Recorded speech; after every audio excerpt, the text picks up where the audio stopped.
ono mukuru waffe ono yabuulira enjiri ekwatagana ku tithe.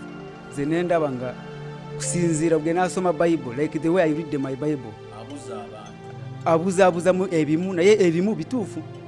Tithe from the beginning, from the background, eri ya mirundi esatu. Are these three types of tithes under the law? Kasome wano. You should do tithe, yes. Yes. But do not neglect the more important things. You should do tithe, yes. That is a law. Kitegeza tetukiteesaako. You should.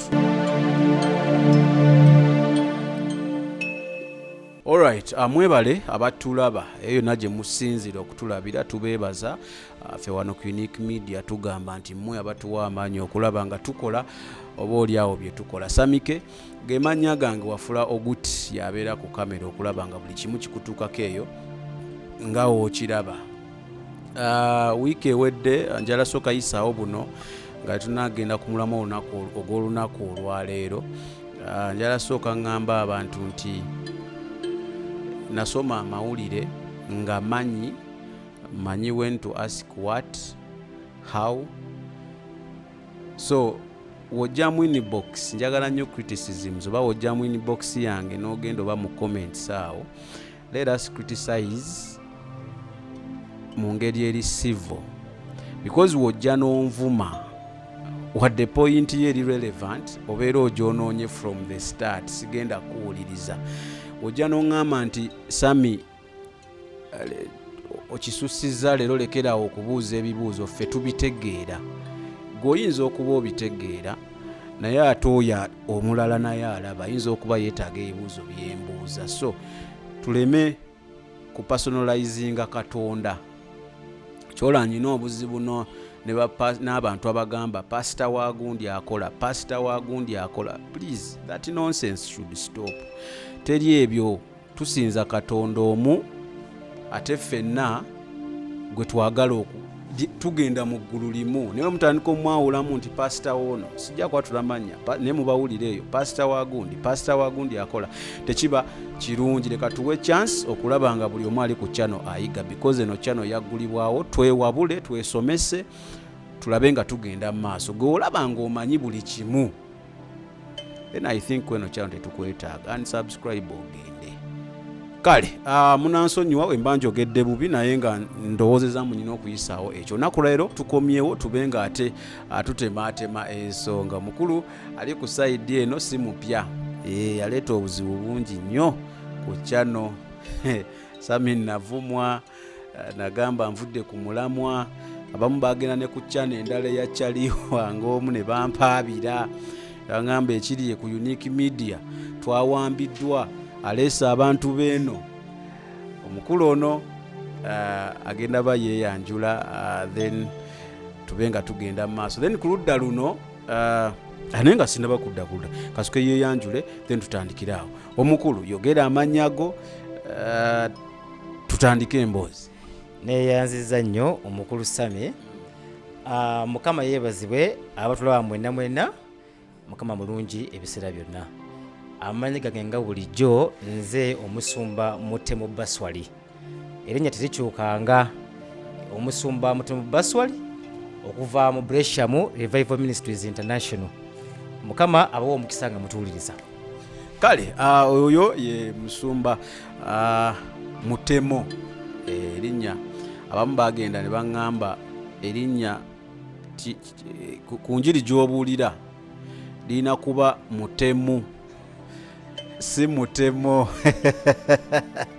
So Mutemo, Pastor Mutemo yali kusaino. Kazeni ku ludda luno nyina omukulu agenda bana yeyanjula, naye namwagalako ekintu kimu, nti ye we yalaba story, we yalaba okusomesa, we yalaba omukulu ono byali ayogera, teyavuma, teyatyoboola, teyeefuula nnyo wa mwoyo mutukuvu nnyo.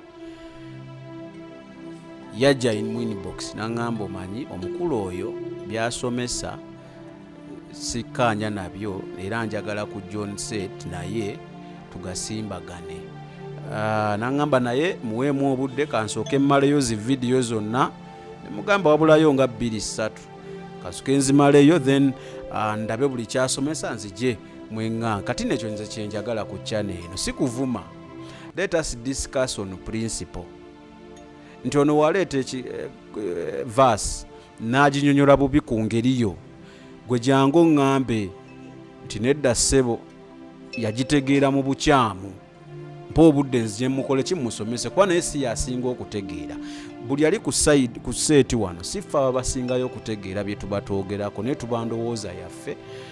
Osobola okuba oli eyo nga tuli mu bukyamu nojja n'otusomesa. Kati omukulu ono yannoonyaako n'aŋŋamba mpa akadde nzije twogere nensanyukira era weebale nnyo mukama wange. Buuzawo ku bantu ayinza okweyesaamu oluzunguzungu oluganda luyinza walumutawanya nitujja kugendera awo. Yeah, I thank you Sammy very much for inviting me this place. Yeah, my name is called Twinamatsiko Rogers. Yeah, actually my former church is Great Works in Chibuli. Why are you calling it former church? Yes, now I am no longer praying from there. Now we have an altar in Zambia under Pastor. Actually, it is just an altar under Pastor Omai. Pastor Omai. Yes. Kale, ebibuuzo ngenda bibuuza mu Luganda sikyo? N'Oluganda ndumanyi naye luntawatawanyamuko. Yeah. Kale, walaba enjiri y'omukulu ono bye yasinga okwogerako yagamba ffe abalokole tetulina kuwa tithe, tetulina kuwa offerings, tetulina kuwa first fruits, tetulina kuwa seed, tulina kubanga tuwaayo mu kyeyagalire. Nti Sami nzije mu kyaki n'osomesa nekinkwatako nenkola ki neŋŋamba pasita kankuweeyo naye tebirina kuba mateeka nti kati eno ssaawa yakuwaayo kiweebwayo. Era n'agamba n'abasumba bye bakola musimanya katusabire tuwe omukisa offerings bakola nsobi. Wonna wonna wootandikira okwogera ku njiri oba okututereeza woba otandikira. Okay. Yeah, actually I first thank God for allowing me to be here. Yeah. Kati ono mukuru waffe ono yabuulira enjiri ekwatagana ku tithe. Nze nendaba nga kusinziira bwe nasoma Bible like the way I read my Bible. Abuza mu ebimu naye ebimu bituufu.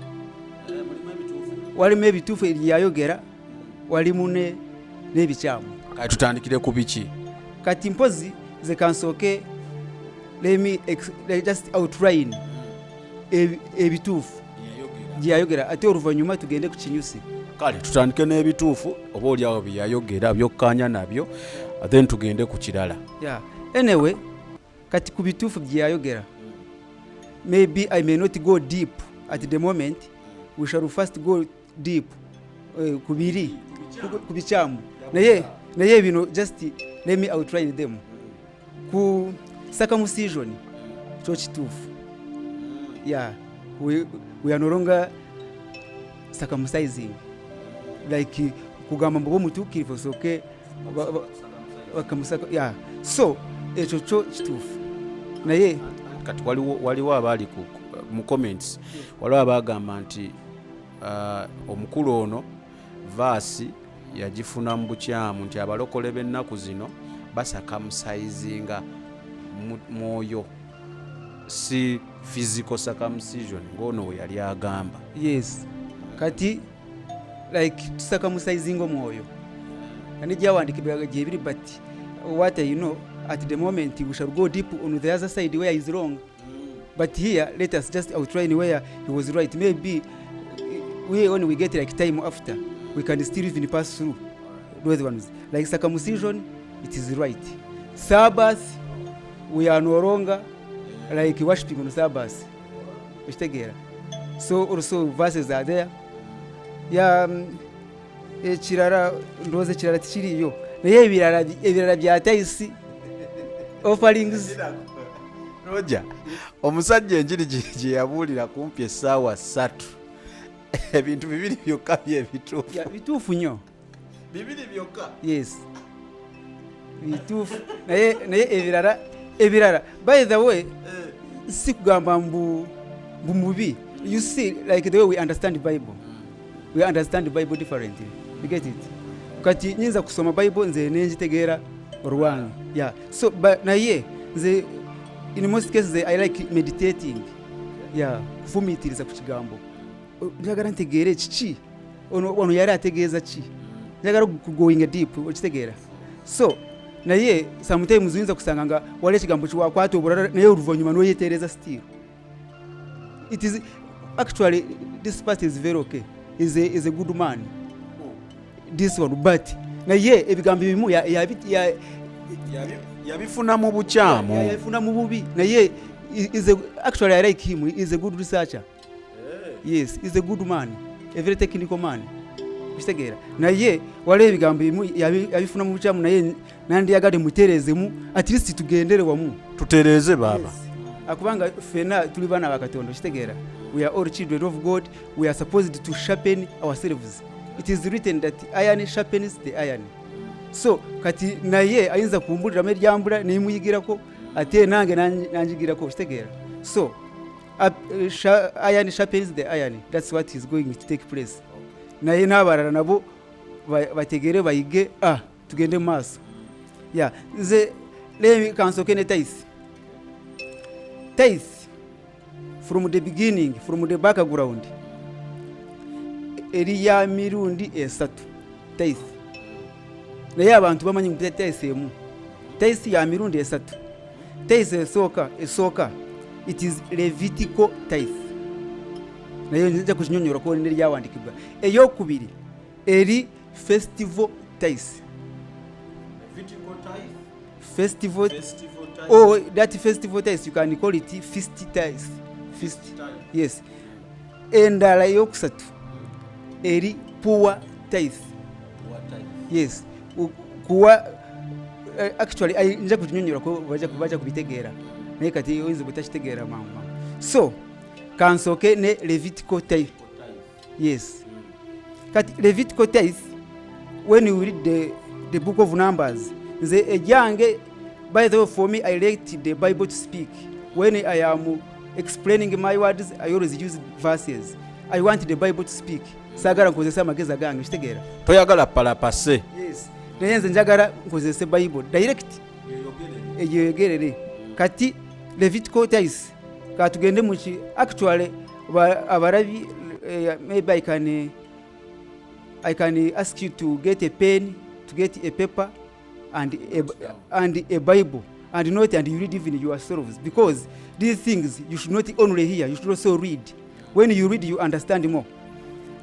Even after you can even go and visit, read there. So Levitical tithe wandika Numbers chapter 18 from verse 21. Actually Numbers chapter 18 verse 21.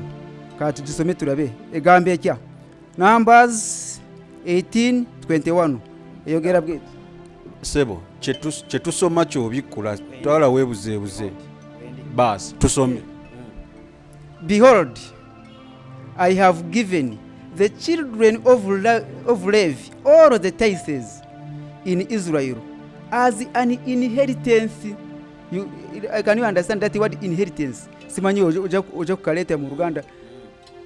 Let me read again. Behold, I have given the children of Levi all the tithes in the Israel as an inheritance in return for the work which they perform, the work of tabernacle of meeting. Kati maybe our Muruganda nze now here is meaning God gave children of Levi all tithes which they could pay as an inheritance according to the work which they were doing. It was like a payment. Yes, it was like a payment. So when we read from behind this one, now we find out that others, they received inheritance, lands, they shared land, but children of Levi, they never gave them any land, like any share. So God said that, but for you, you shall eat the tithe. You get it? As the inheritance. Yes, as inheritance, because they were supposed to serve only God. So bano bo baba tebabawa bya busika. Yes. N'abagamba mmwe mujja kulyanga ku tithe. Yes, mujja kujja tithe yoka. Okitegere. So kati eyo tithe soka. Actually, if you read also verse 24. For the tithes of children of Israel, which they offer up as a heave offering to the Lord, I have given it to the Levites as an inheritance. Therefore I have said to them, among the children of Israel, they shall not have any inheritance. So kati yabusika tithes yali yabusika ku Balevi, because for them they were meant to serve God only. Yes.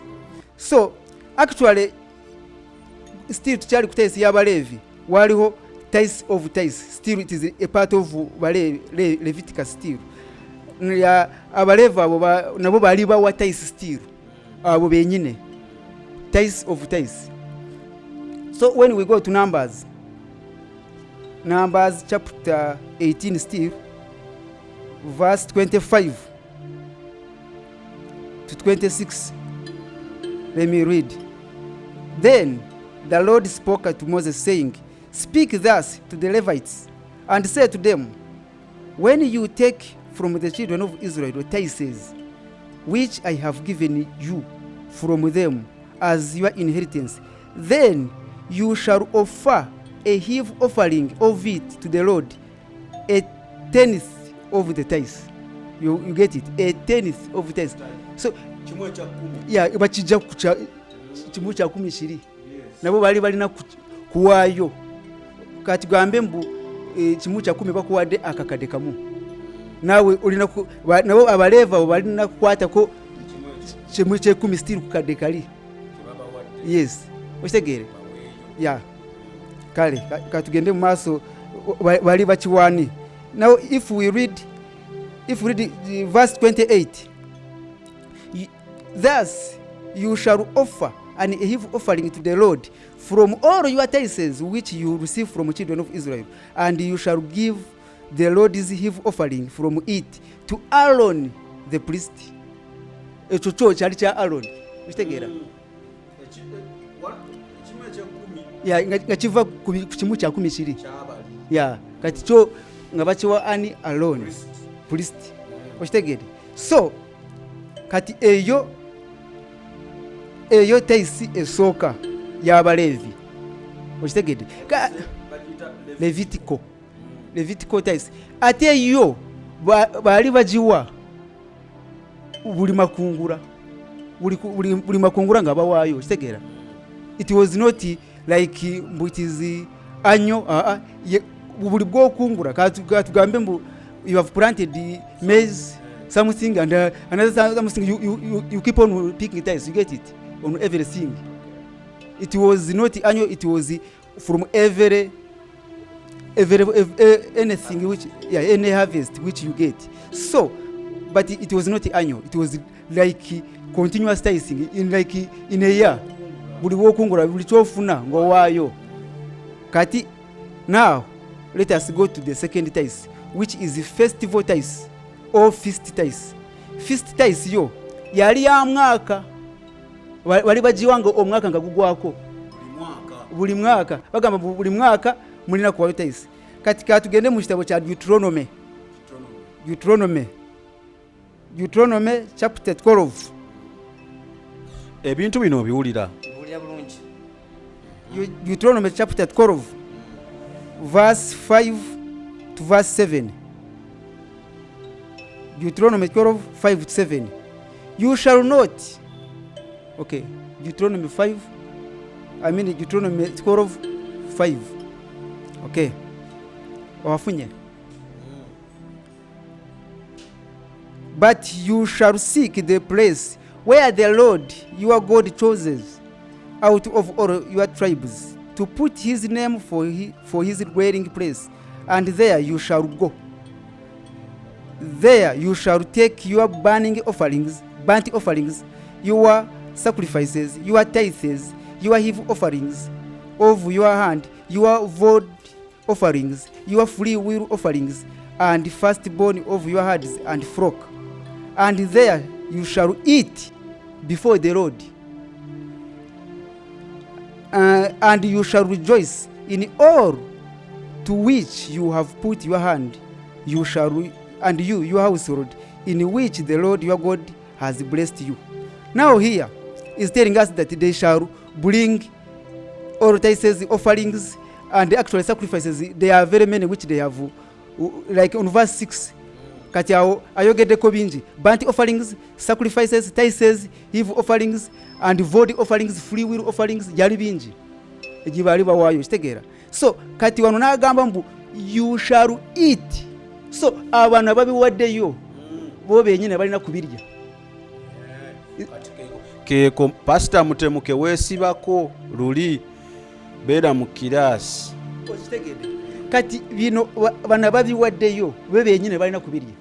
Naye eri ya Levitico ya Baleevi boka. Yes. Kakati enobo balina kubirya ate olaba wano agambye bwati. Katonda agambye bwati. And there you shall eat before the Lord your God, and you shall rejoice. So it was a festival. Yali kunyumirwa. Kitegeera buli mwaka. Ati Katonda yali ayagala abaana be bacamukemu buli mwaka. Kitegeera. Pastor Mutemo kitegedde ekintu ekyo. Gwe wali weesiba kati ku first tithe ey'okulya nga gwe gye wooliko kucamukamu ne Katonda to rejoice kujja ne munyumirwa. Eri bagiyita bakya gye wazo?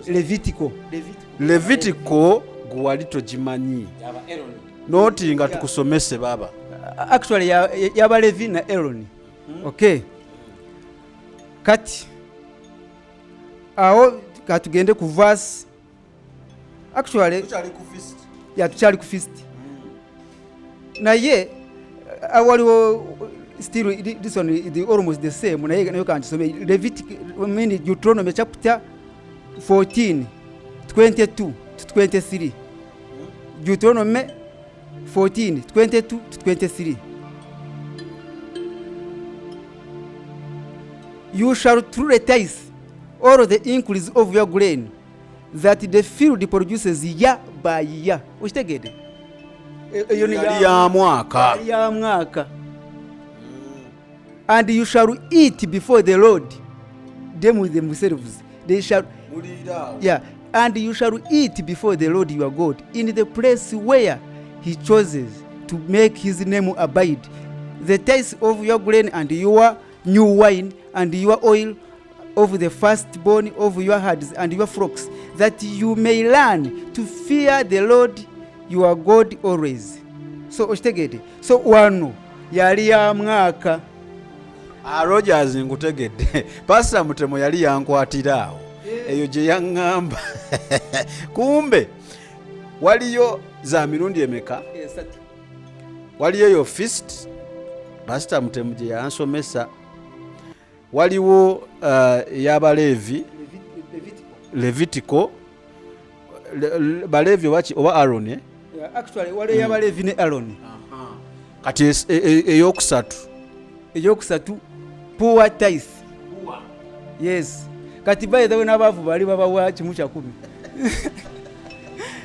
Bali bakyawulamu ti abaavu kati mmwe kino kye mulina okuwa. Bali bakiwa abaavu badyeko nabo. Abaavu be baali bawa. Bo si be baali bawaayo naye abaavu. Abalina baali bawa.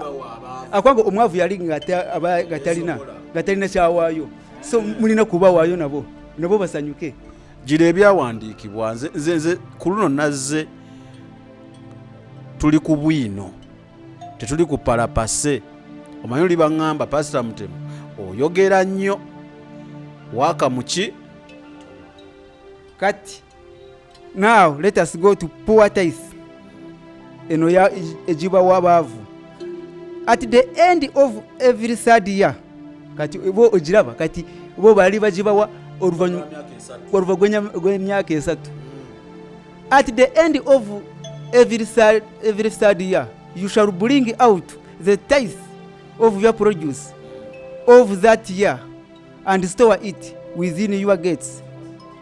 It is Deuteronomy 14:22. Actually 28. Deuteronomy 14:28 and 29. And the Levites, because actually let me start again afresh. At the end of every third year, you shall bring out the tithe of your produce of that year, and store it within your gates. And the Levite, because he has no portion nor inheritance with you, and the stranger, and the stranger, and the fatherless, and the widow, who are within your gates, may come and eat and be satisfied, that the Lord your God may bless you in all the works of your hand which you do. Munjogere nyangu, we nawangayo nempa abaavu ne bajje ne balya ne banywa ne basanyuka, Katonda yampanga omukisa. Kyekyo kyenyine. So basically kyogezaako okugamba binona byotunnyonnyodde, tithe alina okuweebwa. Yes, actually kati nga tugenda wansi ojja kusanga nga tithe irina kuweebwa. Yes, naye kugamba olaba oyinza kwesiba ku tithe emu n'ogamba mbu yavaako, naye still osigala ng'owaayo tithe endala, still osigala nga tugiyita tithe. Yeah. Now kati nze ndaba kati kansooke nnyonnyole wano tithe ziweddeyo kati waliwo ebisiikirize like shadows, prophetic events, you get it? Kati biri endagaano enkadde, it was a prophetic event. Actually there are very many prophetic events for the New Testament. Okitegeera? Kati kyali nga kisiikirize naye si buli kimu kyaba kisiikirize, okitegeera, naye ebisinga. So kati when we read Hebrews chapter 10, naalaba ng'agisomesa Hebrews chapter 10, naye obuzibu bwe yasoma verse emu, yasoma kamu ke yeesibako. Kati pastor, kati olaba bw'oba osoma Bible, tosoma kavasi kamu, soma otuuke ne wansi, actually soma chapter yonna otegeera chapter yonna, naye kali ojemu kali ogambe kumbe wano bali bategeeza kino. Akwanga obayinza kugamba Katonda eza kugamba mbu I will punish you, okitegeedde, kati gono okoma nagamba aja kumpanishinga, naye oluvannyuma nga abadde agenda kugamba mbu gwokola bubi, yeah, if you do this, wansi nga kiri wansi. So olina kusoma kuva waggulu mpaka wansi. Kati sooka ojjeyo ke yasomesa ku Hebrews luli, Hebrews 10 okasome ke yeesibako, then tulyoke twongereyo kikyo yagala omulaga nti alina osoma chapter yonna. Yes. Kati Hebrews 10 kansooke nginoonya wano tulabe. Okay, nga oginoonya. Nze nakugamba Pastor Mutemu nyina abantu bange balaba era bajja kutereeza. The Old Testament, actually the old system under the law of Moses was only a shadow, a dim preview of the good things to come, not the good things themselves. The sacrifice now, kati wano otandika kutegeera, the sacrifices under that system were repeated again and again, year after year, but they were never able to provide perfect cleansing for those who came to worship. Kati osigara ngo okirira wansi, actually tugenda kusoma mpaka ku verse 4. If they could have provided perfect cleansing, the sacrifices would have stopped, for the worshippers would have been purified once for all time, and their feelings of guilt would have disappeared. But instead, those sacrifices actually reminded them of their sins year after year, for it is not possible for the blood of bulls and goats to take away sins. Okaraba eno yali bali bagamba ku sacrificing for sin, not tithing. Okoze ekibi n'owaayo kisonyiyibwe. Yes.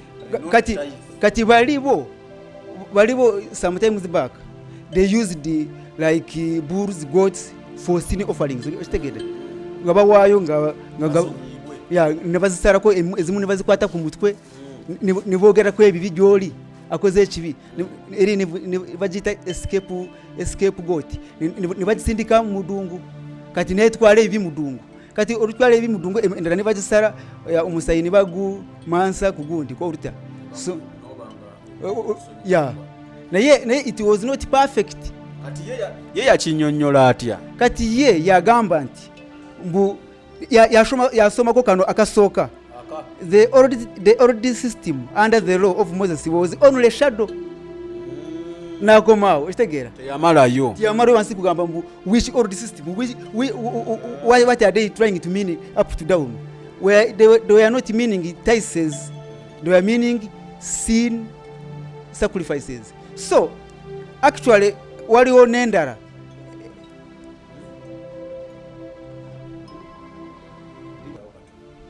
ogenda kuddamu nga owandiika. So waliwo ne gundi shadow endala when we go to Colossians chapter 2 yakoonako yagikoonako naye nze kandeteko shadow endala otegeere. Kati bali baja ne baleta shadow nibazigamba mbu eno shadow tegeera naye mu njero y'enjawulo naye ge bagamba shadow tibategeeza buli kimu mukyafuuka shadow kitegeedde. So kati Colossians chapter 2 verse 16-17 Colossians 2 16-17 So let no one judge you in food or in drink or regarding a festival or new moon or Sabbath. So no one should judge you even Sabbath. No one should judge you in. So let no one judge you in food oba olide oba onywede oba tonywede. No one should judge you. Kitegede regarding festival zili festival oba jigenzeemu oba tojigenzeemu. No one should judge you. It is not like now compulsory. It was a shadow. Kitegede festival eno ya taisi ya festival taisi. Now it is now not compulsory. No one should know not judge. Meaning oyinza no kujikora oba oyinza no kujiri oyinza no kutabikora eno ya festival or regarding festival or new moon or Sabbath, which are shadow of things to come, but the substance is of Christ. So Christ ye kyali kinyusi kitegeera. So ezo shadows ezemanyiko naye still other shadows we can understand them when we read a lot of other scriptures. So naye kutegeera mbu tithe tulina kujiwa awo enjagalira ddala awo kyekiraga nti tithe tulina okujiwa kubanga omukulu yagamba tithe yali eweebwa nnyo mu Old Testament ate nga Old Testament yali eranga kujja kwa Yesu Kristo bonna bwali bupande. Kakati njagala awo wonnyini olage lwaki tulina okujiwa ndyoke ngende ew'omukulu ono asooka addemukko ku ebyo by'oyogedde abeeko kyayogera then toyongere mu maaso. Nja kwogera mu bitono muko kati in Mathew chapter 23 verse 23 Jesus mwenyine mpozi tuchogera tucha mu Ruganda like is the real one speaking now. Yeye nyine yayogera sigamba wali omulala yali amwogerera. So on verse 23 chapter 23 still, what sorrow awaits you teachers of religious law and you Pharisees, hypocrites, for you are careful to tithe even the tiniest income from your gardens, but you ignore the more important aspects of the law, justice, mercy and faith. You should tithe. You should. Kasome wano. You should tithe. Yes. Yes. But do not neglect the more important things. You should tithe. Yes. That is a law. Yes. Kitegeeza tetukiteesaako. You should. Tithe. Oli wagamba you should go there. Tekitegeeza it is a command. You should. You should tithe. Yes, nateka kwa yes, but do not neglect the more important things. So bali bagala baweeyo mbu balage mbu kiwedde. kiri mu Mathew 23:23. Pastor Mutemo ngenda kuddira. Pastor Mutemo wajja wano n'onsomesa ebintu kubanze nagamba njigira ku set nanga abalala n'ogamba tetulina wa tithe naye kyenzudde kiri nti mu tithe ogwo wannyonnyola kika kya tithe emu omukulu gy'annyonnyodde tewaŋŋamba nti nno ziri tithe za mirundi 3 ey'Abaleevi eya feast ne poor tithe. So ne mu Mathew omusajja ampadde verse ongambye Mathew chapter 23:23. Yes. Mathew 23:23 egamba era ina wegambira nga Yesu yennyini yayogera n'akamwa ke you should tithe. Lwaki wali otubuzaabuza?